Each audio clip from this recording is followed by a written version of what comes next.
Anxiété, angoisse, stress et peur. Ayant moi-même eu par le passé ce passage chaotique, je vais vous expliquer comment j'ai pu m'en sortir. Comment, petit à petit, j'ai pu sortir de ce cercle infernal qui a gâché une bonne partie de ma vie. Peut-être dans mon histoire vous reconnaîtrez-vous. Quoi qu'il en soit, le remède et la guérison totale se trouvent en chacun de nous. Il n'y a aucun remède extérieur. On peut parfois trouver du soulagement auprès de la famille, des amis, des médecins, psychologues, etc.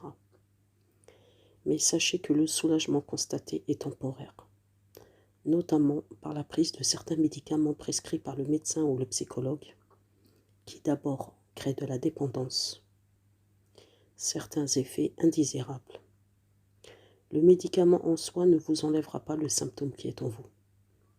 Il va seulement l'endormir, l'anesthésier. Dès que le cachet n'agira plus, l'angoisse refera surface. Il masque simplement votre douleur. Et vous arrivez à l'oublier pour un certain temps. Et pouvez vivre normalement, le temps qu'il agit. Est-ce la solution? Pouvez-vous dire que vous êtes guéri? La réponse, bien sûr, est non. Alors me diriez-vous, comment faire? Sachez tout d'abord, en premier lieu, la clé de la guérison est en vous, tout comme elle était en moi.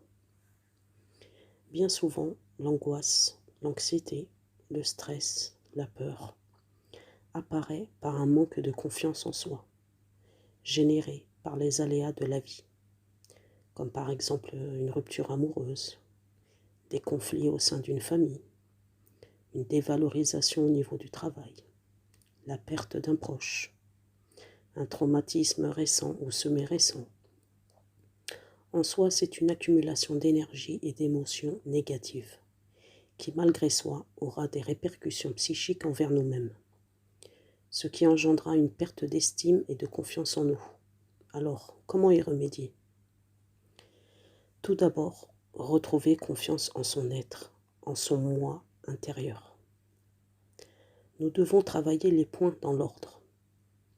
Tout d'abord, vous allez revenir dans le temps et analyser à quel moment de votre vie ont commencé à surgir ces conflits d'intériorité. Aidez-vous si besoin d'une feuille et d'un stylo et notez-les.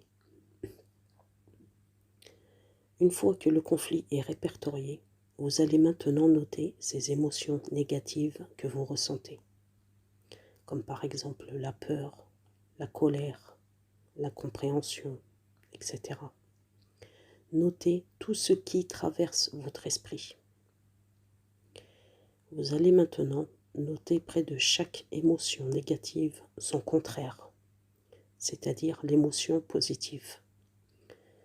On va prendre comme par exemple la peur. Et vous allez mettre à côté le courage, l'audace. On va ensuite retrouver la colère. Vous notez à côté la patience, le calme. Vous allez garder ce papier près de vous. À chaque sentiment négatif qui essaiera de s'installer en vous durant vos journées, vous allez répéter en parallèle en voix intérieure son contraire. Notez ensuite vos qualités. N'hésitez pas à toutes les noter, c'est très important. Je vous demande avec aucune hésitation d'exagérer vos qualités, même si elles ne font pas partie de vos valeurs. Le but est que votre subconscient les enregistre. Je vous donne des exemples.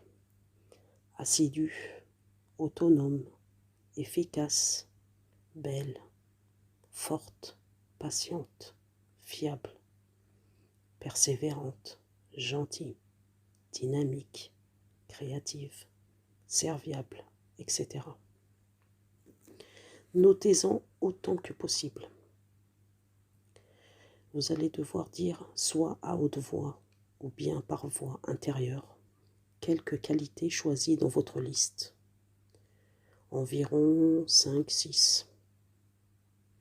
Vous citez une à une à la première personne et à la deuxième personne, c'est-à-dire je suis gentil, tu es gentil, je suis belle, tu es belle, etc. Ceci afin que votre subconscient enregistre votre qualité dite par vous et votre qualité dite par une autre personne. Ça peut paraître au premier abord farfelu, mais je vous assure que cela fonctionne et est indispensable afin de réparer les dommages subis par le passé. Répétez cet exercice autant de fois que vous le souhaitiez dans vos journées.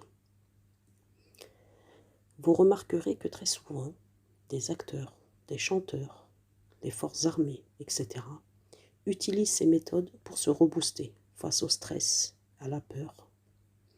Nous avons pu voir dans un film ou autre l'acteur se regarder dans le miroir et se dire « T'es au top, t'es trop fort, tu sais que t'es beau, etc. » Ces messages portés à soi-même sont dans l'unique but de valoriser leur estime et de se donner un coup de peps. Lorsque vous travaillez, faites le ménage ou bien encore avant un entretien, pratiquez en conscience cet exercice. Il vous fera le plus grand bien. Vous pouvez compléter en chantonnant. Vous avez dû sûrement déjà entendre des personnes chantonner sans utiliser de mots, juste fredonner un air de musique. C'est stimulant. Et surtout, ça envoie un message clair à votre esprit. Puisque je chantonne, c'est que tout va bien. Ce sont des méthodes très performantes. 4 ans après mes conflits d'intériorité, il m'arrive encore de les utiliser. J'y ai pris goût, tout simplement, et en tire tous les bénéfices dans l'art de vivre. Complétez ces exercices dans la méditation guidée par de l'auto-hypnose que vous trouverez dans la liste de vidéos diffusées.